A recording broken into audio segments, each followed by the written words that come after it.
as far as we know, pretty well correct and not going to be overturned in 10 years' time, most of it. I mean, I would think that if you looked in the textbooks of medicine from when I was a student, well, I know one thing that was overturned. We were taught that there were 48 chromosomes in a human cell. A few years later, it was changed to 46. Mm-hmm. Why the hell our textbooks had 48, I have no idea. But that's something that was overturned and fairly quickly, actually. But it's still 46 and it's likely to stay 46.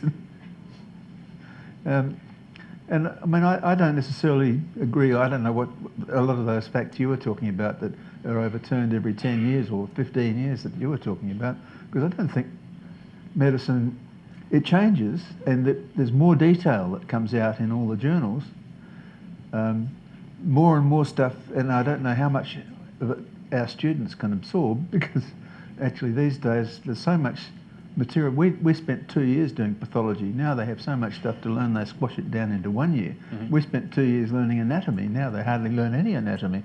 I'm not sorry that I learned anatomy, but these students just can't learn it like we did.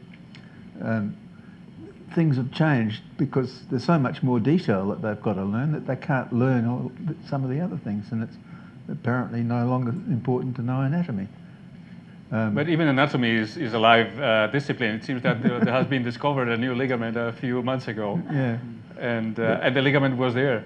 But most of the stuff in my anatomy textbook, or even the previous editions of it back hundreds of years, they've improved by putting prettier pictures in, but not much of the detail has actually changed. Mm-hmm. Things like that really haven't changed much. And most of the stuff in the medical textbooks are like that. They haven't actually been proved wrong, most of them. Most of them are still there, but you can add a lot more detail. And they've been refined, at least, somehow. And of course, these days, the pharmaceutical industry has put thousands more drugs in. Yep.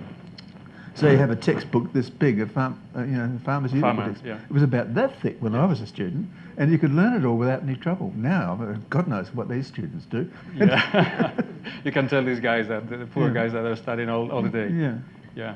But I don't think most of that stuff in medicine has actually been overturned or found wrong in time. It's been, fine-tuned. Fine-tuned. And most of medicine is based on what we were hearing over here, is based on statistics.